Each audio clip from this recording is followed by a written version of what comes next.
What is up, my ducks and drakes? Welcome to the Crawdad Lake. Today we are reading Jailed by ElliottGreen333 on Wattpad. Chapters 1 through 7. Detective Logan Sanders has been put on the case of prisoner 04891219, or Virgil Black. Virgil's case is difficult. Not only is he being framed for a murder he pleads not guilty for, but he's also very cute. As the two get to know each other, will love blossom, or will Virgil be put in a cell forever? Chapter 1. Logan proudly stepped in through the black door of his work building. The door creaked upon his arrival, but he managed to shut the door without a sound. The back door led to the break room. There wasn't anyone in there, which made sense to Logan. Why would anyone have a break at 8 a.m.? His right arm was filled with flooding folders, full to the brim of documents on all of his assignments. His left arm, however, was reaching for his designated coffee mug. He set his mug down next to the steaming pot of coffee. He let go of his mug's handle and reached for the coffee pot. He poured his coffee, half full as he saw it. He put the coffee pot back in its place and reached for the sugar cubes. He plopped 2 in his coffee and took the mug by the handle once again. He ventured down to the break room and wandered purposefully into the main hall. In the main hall stood the front doors of the police station, stairs up to the second floor, and the second floor's balcony looming over the first floor. In the middle of the floor housed the receptionist's desk. It was a rounded desk that had the police station's logo in the back. Gainesville Police Department, it said in bold letters. While Logan did work at the police station, he was no officer. In fact, he was a detective. One of the chief's detectives, too. He was the highest in his rank and won many awards for solving his record of 6 cases in 1 week. Not many people paid any attention to him at the station, but he loved his job nonetheless. Logan looked at the receptionist's desk once again. The receptionist hasn't arrived yet. How odd. Usually he's always here before Logan was. Logan took a drawn-out sip of his coffee and proceeded to the stairs. He climbed them one by one, being careful not to lose any of his papers or his coffee. He stumbled on the last step but caught himself. He looked around, a little anxious, wondering if anyone saw his clumsiness. As usual, no one was paying attention to him. Logan didn't know why he was always given the cold shoulder by his fellow employees. His boss said he just intimidated everyone. But if that was the case, why did the actual officers snub him too? Logan shrugged off his thoughts and headed towards his office. The blinds were drawn on his office window, which was for safety reasons. He approached the pale brown door and shrugged to figure out a way to get his keys. He looked around for something to put his coffee on, but his closest thing was a small side table that was housing a decorative indoor plant. "Oh, don't worry, Logan, I've got you," a cheery voice rang from behind him. Logan didn't need to turn around to know that it was his younger brother, Patton. He turned around for the sake of being nice. Logan stuck out a hip to Patton so that he could easily get the keys off his carabiner that was attached to his belt loop. Patton wasted no time, knew exactly what the key was. He stuck it inside and the lock and jiggled it around. When the click was heard, Patton smiled and opened the door for his brother. Logan barreled inside and dropped all his papers onto his desk and set his coffee on a small coaster. Logan's desk wasn't very big, but it fit everything he needed. It had his work computer and a keyboard along with 2 metal wire baskets filled with papers, one basket labeled in and the other labeled out. He also made a picture of himself and his brother from back when Logan first graduated college. It was a picture of simpler times. His actual office wasn't the biggest either. He had a window behind his desk and a big house plant in the corner. The walls were painted a light brown, which was mostly covered with bulletin boards. On those bulletin boards were newspaper clippings about Logan and his work, pictures and drawings from little kids who considered him a hero. Logan insisted that he was just doing his job, though. Logan turned around to Patton. Despite being brothers, they looked pretty different. Patton had light brown curly hair with a very round nose and light dusting freckles. His eyes were blue, like their mom's, and he wore round glasses. Logan, on the other hand, wore square glasses, and he had his father's brown eyes. He donned no freckles and had flat brown dark hair. One thing they did share, though, was disconnected earlobes. Genetics were fascinating, Logan. It was the main reason that biology was his career college major. "Oh, how was the case last night?" Patton said, starting up the conversation. "It went all right. All the evidence I gathered rendered the lawyer speechless. He said the one in question would surely be sent to prison now." Logan sighed. His brother beamed happily at him, bouncing on the balls of his feet. "Oh, how wonderful, Logan!" Logan nodded and pursed his lips. "How was the date with Remy last night?" Logan thought his question was innocent. By the way Patton's face hit the floor, filled him with sorrow. "What happened this time?" "Oh, nothing. We just didn't get home until really, really late. I'm just tired." Logan could tell that there was more to this. "Patton, you really shouldn't lie to a detective." Logan chuckled. Patton laughed along too, but his laugh fell short. He rubbed his arm with nervous tension. "Did he get drunk again?" Patton bit his lip and nodded.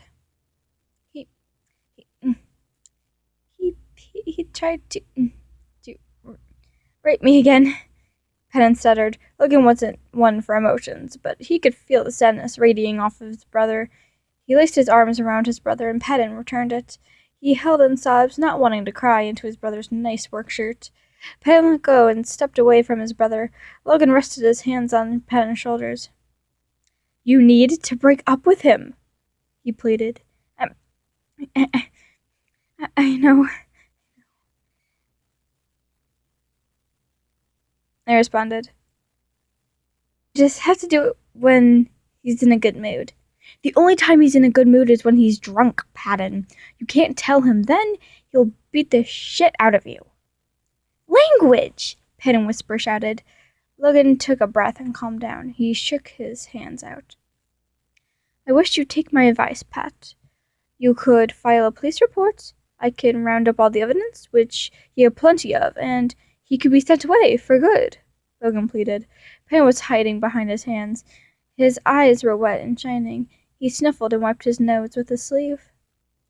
"I can't do that, Logan. I know how he treats me, but I still love him. At least, I'm pretty sure I do." Patton's words were shaky. Logan liked to stay away from family drama, but his brother was different. The brothers have always had each other's backs. It'd be pretty terrible to lose that trust now. Logan turned around, going behind his desk and sitting in a chair. "You know Remy better than I do, Patton. If you think you should wait, I won't stop you," Logan said, sticking his hands up in surrender. Patton shook his head and sighed. "No, you're right, Logan. I'll do it." He walked out of the room, and Logan could barely make out words. "Just not today." Chapter 2. Logan sat at his desk. His eyes were scanning a report on his computer.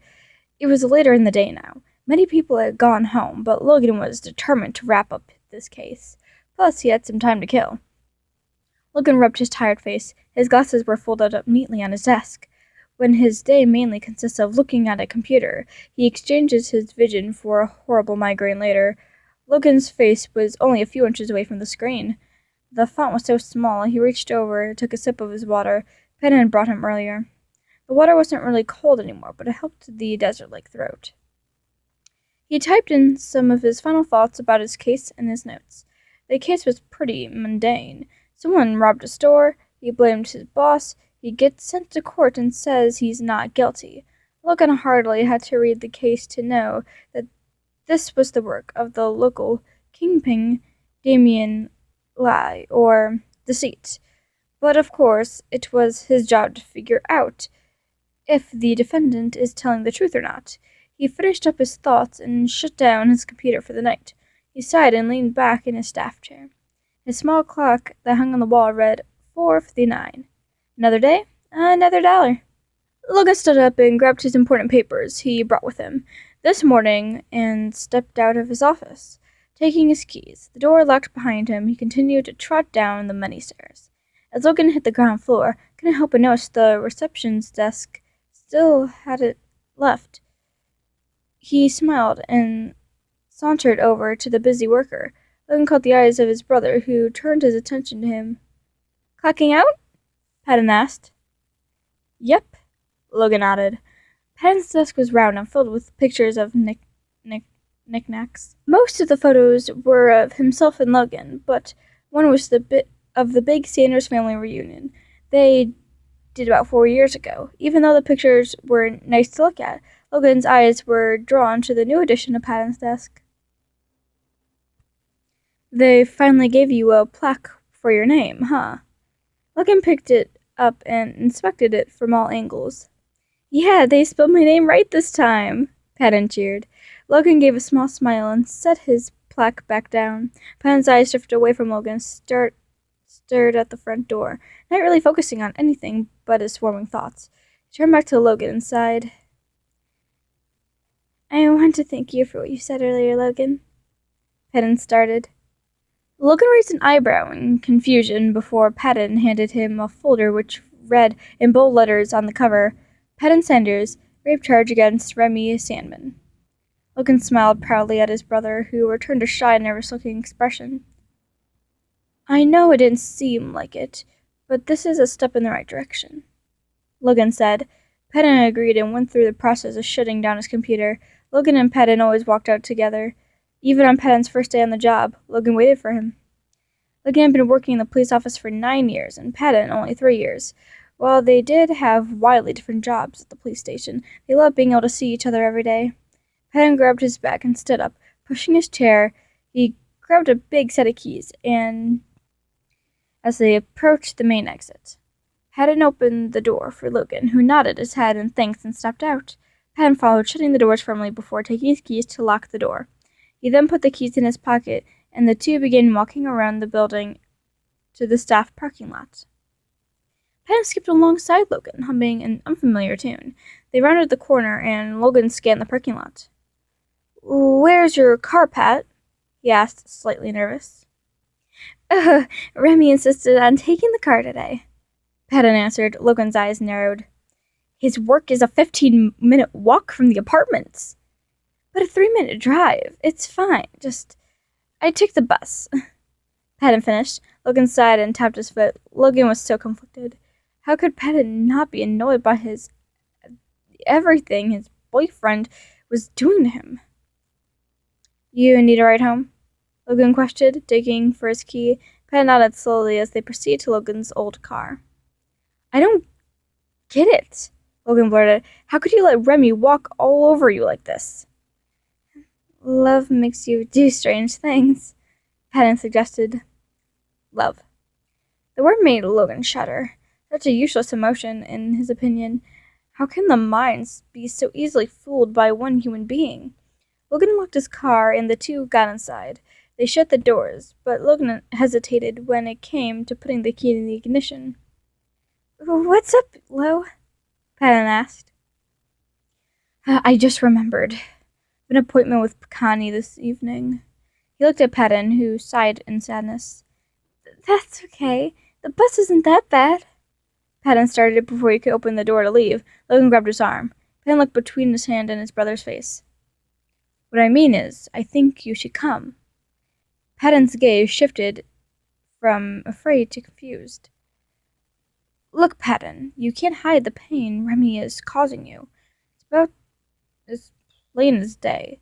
You know Emil can help you out. At least give it a try." Logan paused, waiting for an answer. Patton cleared his throat and looked out the window, pondering the offer. "Do you think Emil would be upset that you bring me too?" Patton questioned. "No, he's our cousin. Besides, this is what he lives for." Patton finally gave in, and Logan started his car, the engine wired to life. Logan changed gears and pulled out of his parking space. He proceeded towards the parking lot's exit. He took a quick look over at Patton, who was on his phone. Logan could see that he was texting his boyfriend. From the text Patton was receiving, Remy was not happy. Patton put down his phone and turned it to silent and gazed out the window. Logan quietly drove the route that was engraved in his memory. The 2 road of off in silence. Chapter 3. Logan drove out onto the entrance to the highway. The streets were pretty calm at this time of night. There were more cars heading out of town than into town. Logan increased his speed as he flowed onto the highway. The route to Picani's work was ingrained in his muscle memory. Peden was curled up in the passenger seat. He had been texting Remy the entire drive, trying to calm him down. Logan was focused on the road, but couldn't help but feel his brother's uncomfortable vibe. "Penny for your thoughts, Peden?" Logan spoke, breaking the silence. Peden seemed very deep in thought as he jumped in surprise when Logan spoke. "Maybe I shouldn't go with you," Peden said. Logan's expression turned into worry as his brother continued. "Remy doesn't seem happy that I won't be home until later. Get off at the next exit. I'll take the bus from there." Logan gripped the wheel tighter and sped up a little, passing the exit Peden was referring. Peden looked to Logan in slight surprise. "Logan, I asked to get out." "Remy asked you to get out," Logan returned. "Pat, you can't let Remy govern your life. You and I both know that he'll do to you as soon as you get home. Besides, going to Picani's therapy will help." Logan turned off the highway and pulled up to the red stoplight. It turned green upon their arrival. Logan guided the car onto the next street and slowed his speed, pulling into Picani's work complex. Logan pulled into the half-full parking lot and parked close to Picani's office. Logan shut the car off and shifted to face Peden. Peden wiped some stray tears, not facing Logan, but looked straight out the window. "Are you ready?" Logan asked nervously. Peden nodded and opened the car door. Logan followed, opening his door, getting out of his car, and shutting the door behind him. Peden shut his door and Logan locked his car. They both walked up to the Picani's office and went inside. The office was small. It had a couple of motivational posters on the wall and some receptionist desk. The brothers walked up to the desk and rang the small bell that sat on it.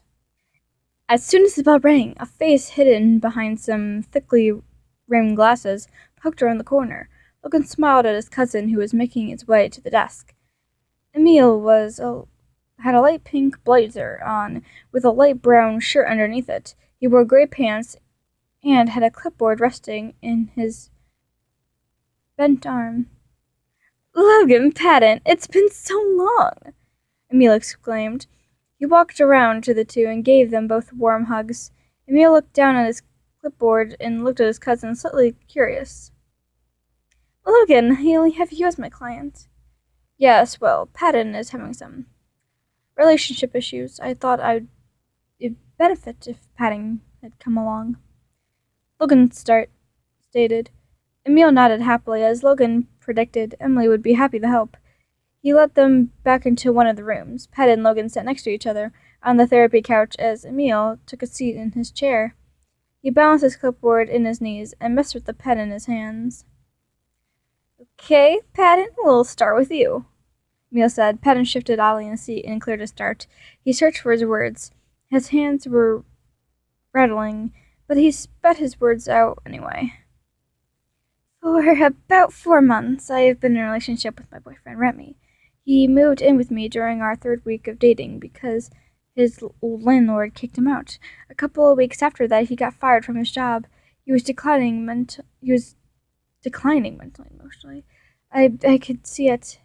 Then he started taking interest in drinking, which led to him wanting me naked and at his will."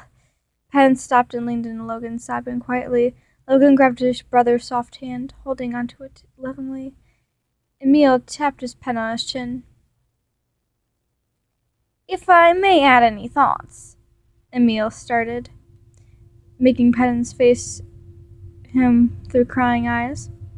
"As I'm sure Logan has told you, breaking up with him is the best idea. However, that is sometimes hard to do. In that case, I tell him what's on your mind. If nothing changes after that, then this Remy person isn't the right guy for you."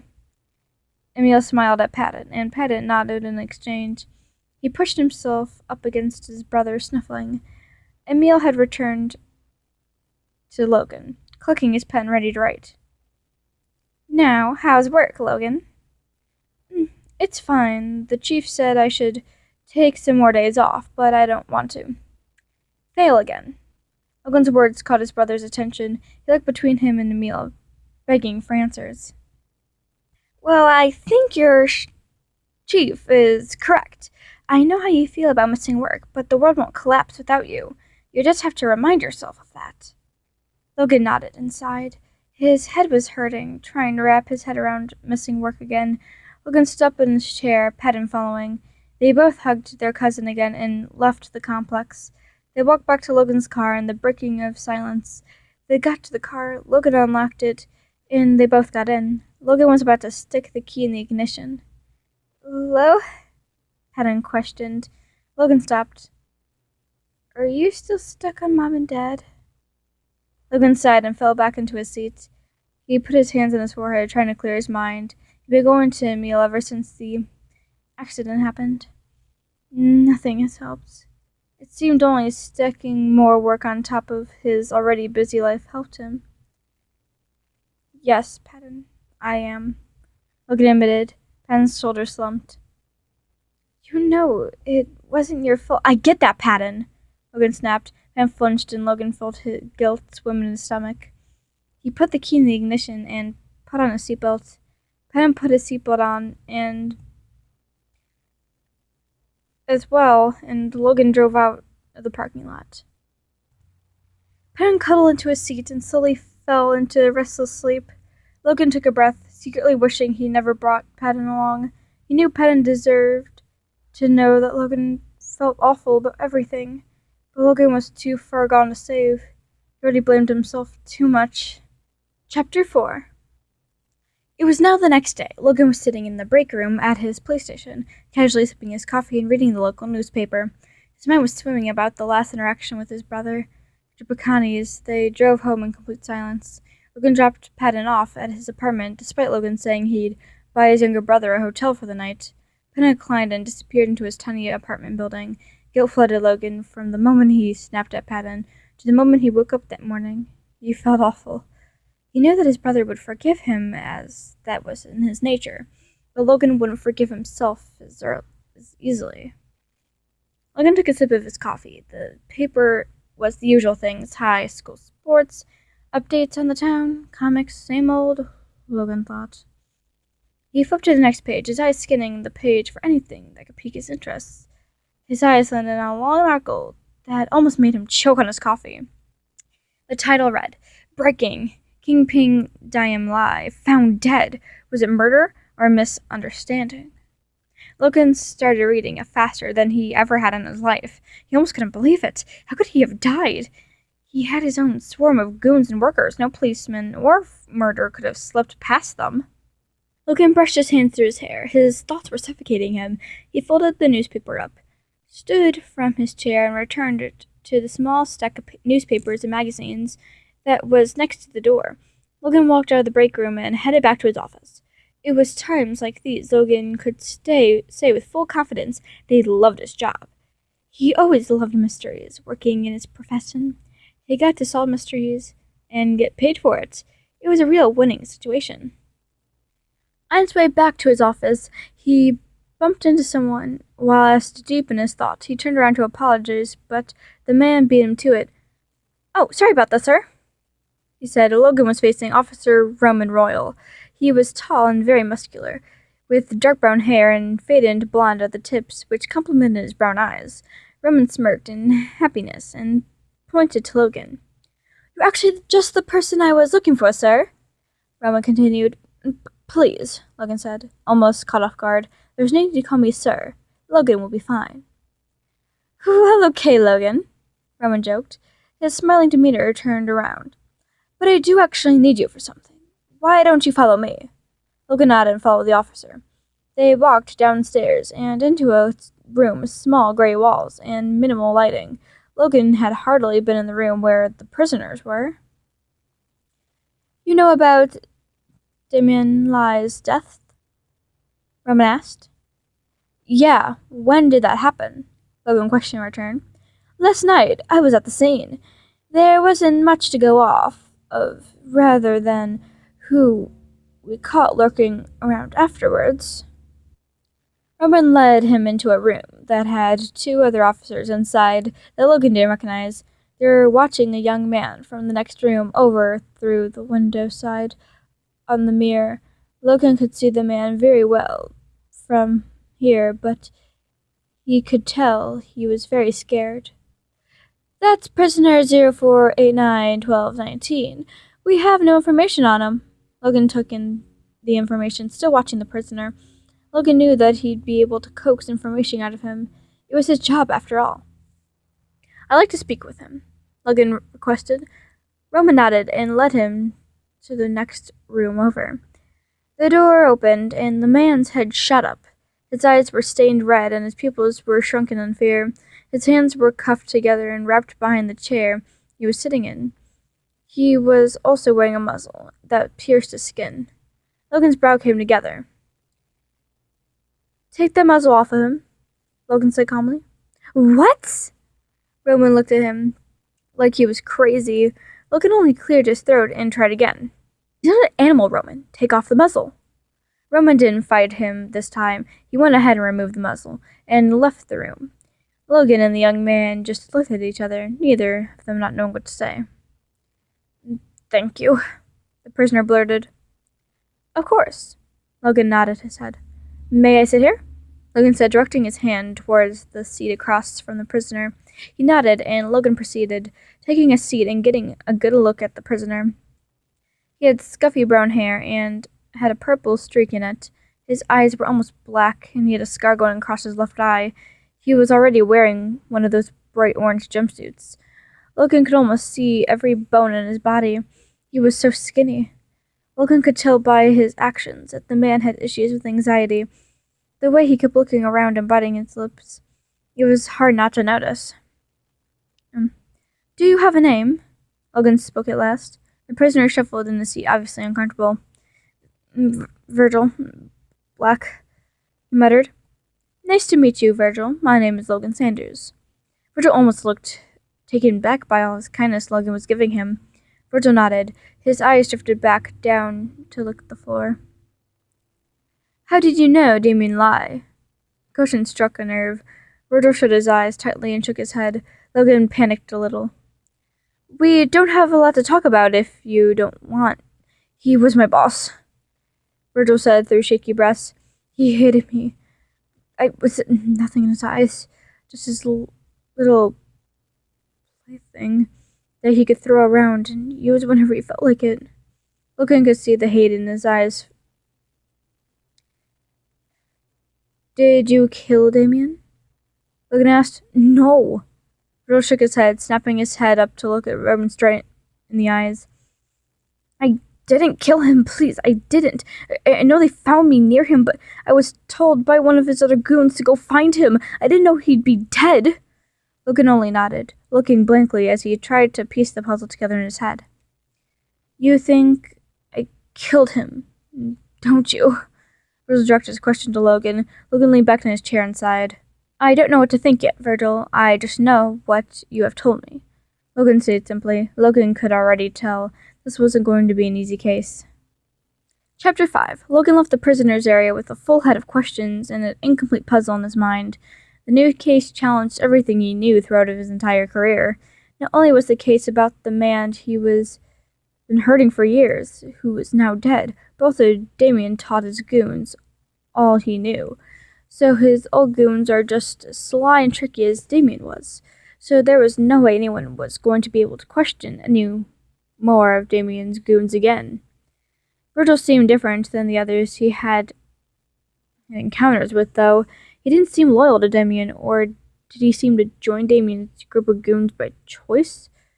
What was Virgil's story? Logan's mind was buzzing with possibilities and questions. He took a detour from his office and stopped at Patton's desk. Logan leaned his arms into it and quietly waited for Patton, who was currently on the phone. Logan's mind was still swarming with the things about Virgil.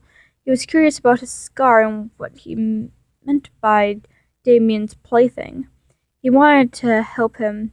He wanted to ensure Virgil's protection. He would stop at nothing to make sure of that. Logan? Logan! Patton waved his hand in front of Logan's face with an unsure look. Logan blinked a few times before shaking his head and clearing his throat. Sorry, Patton, it's been a busy day. Logan answered his brother's troubled face. Patton nodded nervously and faced his body towards Logan. That's fun. What's up? Patton asked. I need Damien Lai's criminal report. Do you still have it? Patton's eyes widened at Logan's need. Damien Lai? Didn't you hear the news? He was murdered. Yes, I heard. I just need to keep adding to my notes about him, Logan said, nervously tapping his fingers on his brother's desk. Patton raised his eyebrows, a question surrounding his mind. What? Patton chuckled. Why are you taking notes on a dead guy? Besides, I thought Roman had you come to the new criminal's case. What? No, Logan shot back. I don't want that case. I already am busy enough with Damien's shit. I needed to keep my head clear. I was only doing Roman a favor. Patton nodded and rolled his chair over to the filing cabinet. He rummaged through the top drawer where the G's through P's last names would be. Logan looked around the police station while he waited. He realized a breath of tension he didn't even know he was holding. Why was he nervous? Maybe it was about Virgil. But that's impossible. Virgil couldn't have committed a crime. Logan couldn't like him. The police station was packed, but that hardly grabbed its attention. Coming out of the criminal questioning room, guided by Roman, was Virgil being pushed towards the cells. The muzzle was back around his mouth and his cuffs, and his hands seemed even tighter. Logan's hands turned to fists. He went to take a step forward, but the sound of the file cabinet shutting broke his thoughts. Here you go, Logan. One Damien Lai criminal report. Patton handed the file to Logan, who took it graciously. Thank you, Patton, Logan said, nodding to his brother. A thought popped into Logan's head. He turned back to talk to Patton. He was already back on the phone. Logan hoped he and Remy were doing better. Hopefully Patton took Camille's advice. Logan climbed the long flight of stairs to his office. When he got to the second floor, he saw Roman and the two other officers from the questioning room outside the chief's door. They seemed to be deep in a conversation, and Logan couldn't hear anything from it. Logan shrugged it off and made a move to his office. Logan, hold up! Roman called after him. Logan only had one foot in his office door. He poked his head out and at Rowan. He waved Logan over with his hand, with an excited look dawning on his face. Logan dripped with nervous beads of sweat. He took Damien's file under his arm and proceeded to the chief's office. Chief Officer Sanders had an office very similar to Logan's. It was small and had many pictures coating the walls. There was an open chair across from his senior. Logan took his seat and nervously looked back at the other officers. They were all smiling, seeming to be happy for Logan. What was going on? Detective Sanders? Thomas spoke. Logan wiped his head around. Thomas's hands were wrapped together, sat on his desk. He leaned further into his desk, making direct eye contact with Logan, who was afraid to break eye contact. I have been told by many officers behind you that you were able to talk to our newest prisoner. Is that true? Yes, sir, Logan responded. He fiddled with Damien's file. Well, turns out you were the only one he talked to, and because of that, I'm putting you as the detective on his case. Thomas finished. Logan was at loss for words. He stared at Thomas with a slightly open mouth. Thomas smiled. Speechless, are we? Sir, you know how important Damien's case is to me, Logan protested. Logan sighed and nodded his head. I do, Sanders, but you have to let that go. You've worked on the case for 5 years. Surely you'd want to break from Mr. Lai. Logan shook his head and stood from his chair. Everyone in the room watched his movements, like he was about to break something. I'm sorry, Chief, but my answer is no. Logan swallowed his nerves and awaited Thomas's answer. Thomas looked back at Roman and jerked his head to the side. Him and the officers left the room, shutting the door. Logan hesitantly sat back down. Thomas stood up and loomed over his desk, getting closer to Logan. You understand that you, Logan, are the only one the prisoner will talk to, right? Logan nodded, chills filling his back. We have gotten nothing else out of him. So I'll rephrase my question.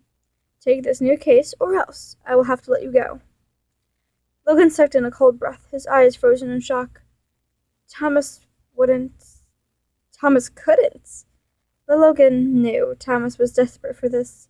Logan nodded his head and extended his hand. I will take the case, sir. Thomas took his hand with a smile. Thank you, Logan. He stood from his chair and left the room, heading back to his office. He still had Damien's file under his arm, a file he intended to keep. Chapter 6. The end of the day came quicker than Logan expected. It seemed like only seconds ago his job was being threatened. Logan could barely believe he took this new case. He shouldn't have cracked under the pressure of losing his job. Damien's case was everything to him. Even though he was dead now, Logan could still try to figure out what he was planning. And then there was Virgil, someone who kept creeping into Logan's thoughts. Even if he didn't want to admit it, he really wanted to help Virgil, but not at the cost of his job. Logan was jerked away from his thoughts by a knock at his office door. He moved his head up, just being able to see over the computer screen. In the doorway was Patton with a bright smile and his bag launched over his shoulder. Almost done, Lo? Patton asked. Logan came back down at a screen. He was working on Damien's case. He knew he shouldn't be, but he couldn't let go. Yes, one sec, Pat, Logan assured him. Patton nodded and stepped out, waiting for his brother to pack. Logan did, packing up Damien's file and Virgil's file he just received. He wrapped his coat around him, turning off his computer. He made his way to the door, shutting and locking it. Behind him, Patton and Logan worked their way downstairs quickly. The station was quiet. No one else was out here. The only other people that should be here are the guards and the prisoners' quarters. They reached the door, which Patton locked up for the night, and rounded the building to the parking lot. So, Patton said innocently, I heard Thomas give you a new case. Patton cheered. Yes, it seems he did, Logan half rolling his eyes. He didn't want to sound ungrateful, but that's exactly what he was. He didn't need a new case. He was already so far along with the old one. Patton clued into his brother's face. Logan, you have to leave the Damien lie in the past. Maybe this new case will be good for you. Or maybe it'll just distract me. Change is always a good thing, though. Is it? Logan questioned. It's like Thomas doesn't even care that Damien's gang is still loose in Gainesville. Does he not care? He cares, Logan, but he also cares about you and your sanity. Working on the same case for 5 years puts high stress on you. Don't deny it. Patton stepped in front of his brother, making them both stop. Logan looked into Patton's round eyes. Guilt and unease filled his nature. I think you should be happy that you have a new case. New case means new opportunities. An idea crossed Logan's mind. Virgil worked for Damien. And if Virgil was his new case, then he could use Virgil to fill some of the missing pieces in Damien's case. A smile dawned on Logan's face, and he put the idea in the back of his mind for now, and simply nodded to Patton. Maybe you're right. About time you said that, Patton beamed. Logan looked at the parking lot. His guilt sank. Patton, where's your car? Logan said in a panicked tone. Patton sighed sadly and looked up at his brother. Do you have time to go for dinner? We can talk more then. Logan nodded and dug his keys out of his deep pocket. They made their way to Logan's old car and got inside. Logan pulled out of the parking lot and onto the main road. Logan placed a glance at Patton, who was checking his phone. I assume you wanted to go to the best place in Florida, right, Patton?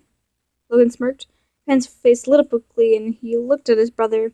Patton nodded happily as they continued down the road, pulling into the small diner near the highway.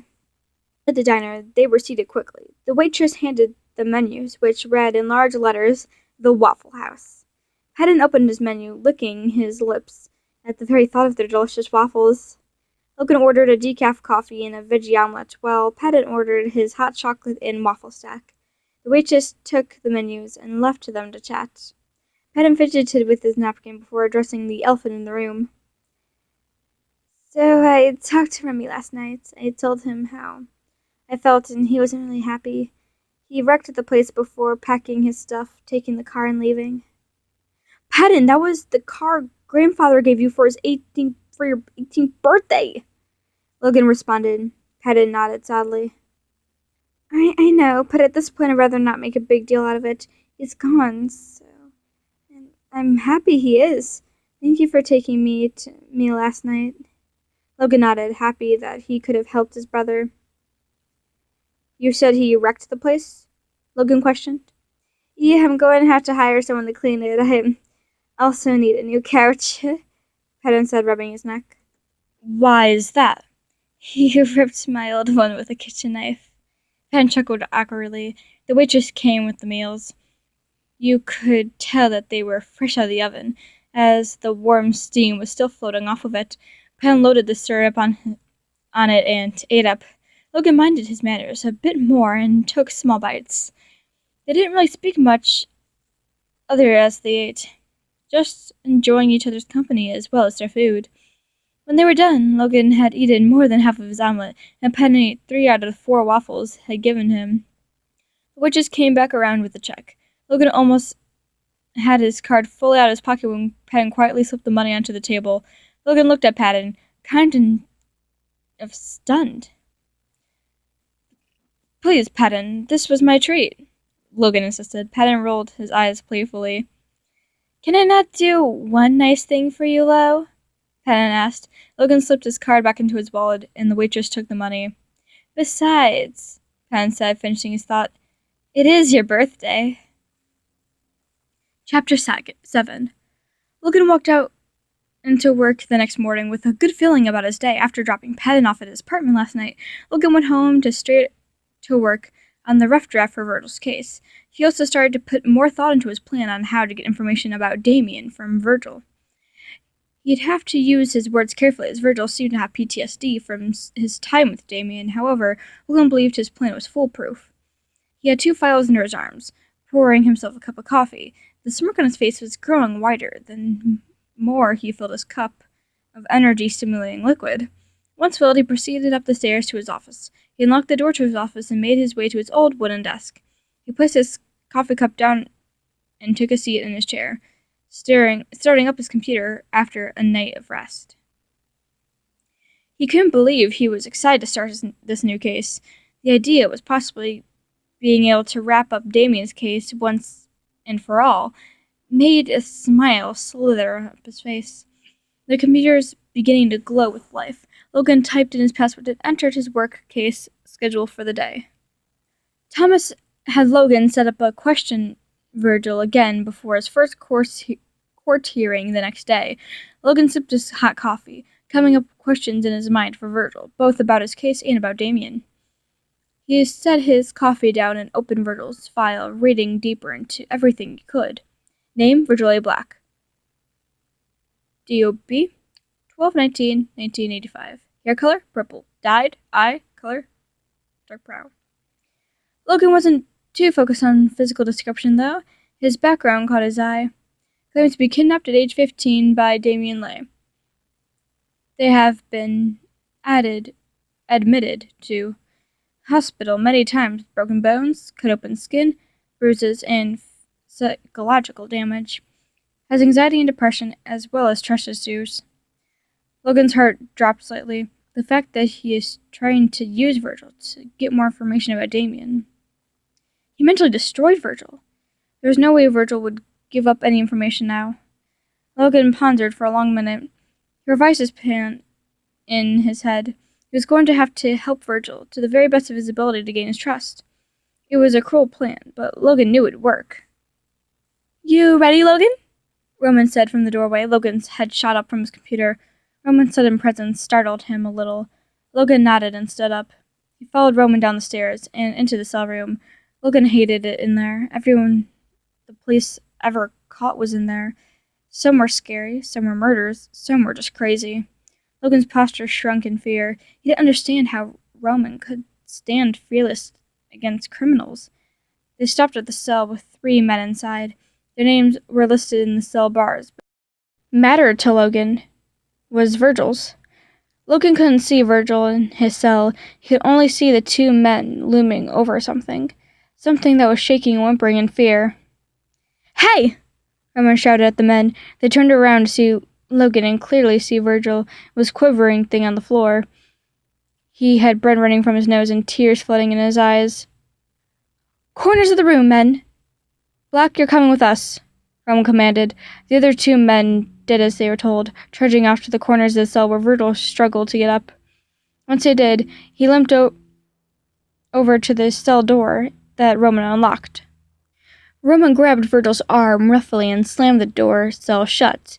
Virgil jumped in fear, using the sleeves of his jumpsuit to dry its face. "You'll stay here will be extended if I catch that happening again," Roman hollered at the other two.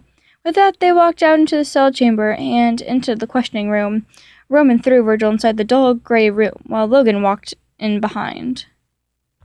The door to the room was shut, which left Virgil and Logan together, which a table and a mirror side to the one-way door mirror. "Why don't we have a seat, Virgil?" Logan suggested. Virgil nodded, rubbing his hands together nervously. He rounded the table and took a seat, Logan taking a seat across from him. Logan sighed. "Are you okay?" "What?" Virgil mumbled. "You seem to have taken a pretty bad beating from those animals. Are you okay?" Virgil shrugged and sniffed. The blood that was once pouring from his nose was dried and one with his skin like a tattoo. "I have more questions for you, Virgil. Are you okay to answer them?" Logan asked. Virgil just nodded. His eyes were glued to the floor. "I need you to tell me everything you can about the night Damien was murdered." Virgil's eye darted up to meet Logan's. His eyes were reading memories he'd wished he could forget. He swallowed a thick lump in his throat, searching for his words. "Damien went out one night after a bank heist. He and his boyfriend..." "Who was his boyfriend?" Logan interrupted. "Remus." Virgil paused. "I don't know his last name. I'm sorry." "No need to be sorry. Please continue." "Damien and Remus went to feast in their bedroom. Well, we feasted in the main room. Damien came out of his room and said he was going to get some fresh air. We didn't question it. He usually goes at the end of the night anyway. After a few hours, Remus demanded I go and find him. I went to looking around some places. I knew he liked to walk. I turned the corner down the alley and found him on the ground with blood trailing from his mouth.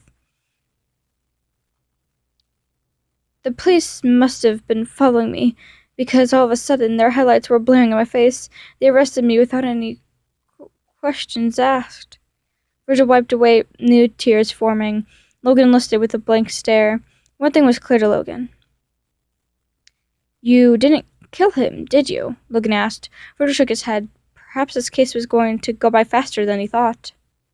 That is it for today. Thank you so much for watching. A special announcement. If you go to the description below, then you will be able to see a Google form that will be the top link. And with this Google form, you'll be able to sign up to join a project with me, Logic Online, and Creativity Offline. This is going to be a very fun project, and I recommend you joining if you want to. It's not a forced thing. I'm not forcing you. My social medias are below, so if you have an Instagram, Twitter, Reddit, Tumblr, Discord, TikTok, DeviantArt, those are all in the description below. There's probably a couple I forgot because that's a lot of people and links and stuff, and yeah. So I hope you enjoyed the series. We'll continue with chapters 8 through 14 next week. But until then, do your best.